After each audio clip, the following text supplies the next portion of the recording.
محبوب مجھے اس شہر کی قسم ہو، کیوں وَأَنْتَ حِلٌّ بِهَذَا الْبَلَدِ، اس لیے قسم ہو کہ محبوب آپ اس شہر میں جلوہ فرما ہے۔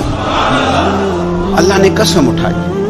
حرمین شریفین مکہ مکرمہ اور مدینہ طیبہ یہ عظمتوں والی جگہیں ہیں، ان جگہوں کو اللہ نے شانیں عطا فرمائی، ان کو اللہ نے مرتبے اور مقام عطا فرمائے، ان کو اللہ تبارک و تعالیٰ نے بڑے اعزازات سے نوازا۔ حج نہیں ہو رہا اس دفعہ، دنیا سے زیادہ لوگ نہیں جا رہے، چاہیے تو یہ تھا کہ لوگ بڑا شوق پیدا کرتے، ذہن کے اندر خیال آتا کہ میں اپنی تڑپ کو بڑھاؤں، لوگ روتے دعائیں مانگتے، لیکن ہم کہتے ہیں خیر صلی اللہ اگلے سال چلے جائیں گے۔ میری تو رائے یہ ہے کہ یہ جو اس دفعہ حج عمرہ کچھ عرصے کے لیے نہیں ہو رہا تو اللہ تعالیٰ ہماری تڑپ بڑھانا چاہتا ہے، ذوق بڑھے، شوق بڑھے، خانہ کعبہ کے فضائل پڑھیں، مدینہ طیبہ کی عظمت کو سوچیں، نعتیں سنیں، وہ ذوق جو خاص کیفیت ہے اس کو پیدا کریں۔ نبی پاک صلی اللہ علیہ وسلم نے جو ہمیں فضیلتیں بیان کی نا مکہ مکرمہ کی اور مدینہ طیبہ کی، اس کی حکمت بھی یہ ہے کہ ہمارے دل میں شوق پیدا ہو کہ ہم نے اس جگہ جانا ہے، ہمارے دل میں تڑپ پیدا ہو، ذوق آئے ہمیں۔ دیکھیں نبی پاک علیہ السلام نے فرمایا جو نماز تم اپنے گھر کے اندر پڑھو گے ایک نماز کا اللہ تمہیں ثواب دے گا، جماعت کے ساتھ پڑھو گے تو 27 نمازوں کا ثواب، لیکن فرمایا وہی نماز اگر تم میری مسجد نبوی میں آ کے پڑھو گے تو اللہ 50,000 نمازوں کا ثواب عطا کرے گا، 50,000 نمازوں کا۔ اور مدینے والے حبیب فرمانے لگے وہی نماز اگر تم نے بیت اللہ میں آ کے پڑھی تو نماز ایک ہوگی، لیکن رب تمہیں 1,00,000 نماز کا ثواب عطا فرمائے۔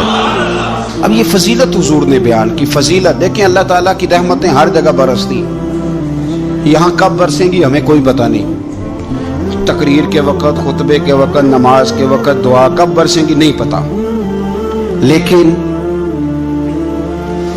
خانہ کعبہ کا جو معاملہ ہے اور وہاں جو رحمت کا معاملہ ہے، ملا رومی فرماتے ہیں کہ خدا کی رحمت اگر تجھے اتنی مل جائے نا قطرے کے برابر بھی، تو سمجھ لے تیری دنیا بھی بن گئی اور تیری آخرت بھی بن گئی۔ اب میرے نبی پاک علیہ السلام کی حدیث سنیں، حضور فرماتے ہیں روزانہ بیت اللہ شریف پر اللہ کی 120 رحمتوں کا نزول ہوتا ہے۔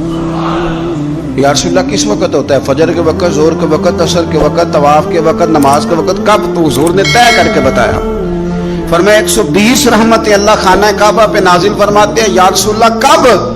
فرمایا 60 رحمتیں تو ان پہ برستی ہیں جو بیت اللہ کا طواف کرتے ہیں، اور فرمایا 40 رحمتیں اس پر برستی ہیں جو حرم شریف میں نماز پڑھتا ہے، اور حضور فرماتے ہیں کچھ بھی نہ کرے بس بیٹھ کے کعبے کی زیارت ہی کرتا رہے، 20 رحمتیں تو اللہ اسے بھی عطا فرما دے گا۔ کتنی مقدس جگہ ہے، وہاں جانے کا ذوق، وہاں جانے کی تڑپ، وہاں جانے کا شوق۔ ان لوگوں سے تھوڑا سا شکوہ ہے جو کہتے ہیں جی میں نے جی بڑی راج راج کے زیارت کر لی ہے، بس راج گئے، ختم ہو گئی بات۔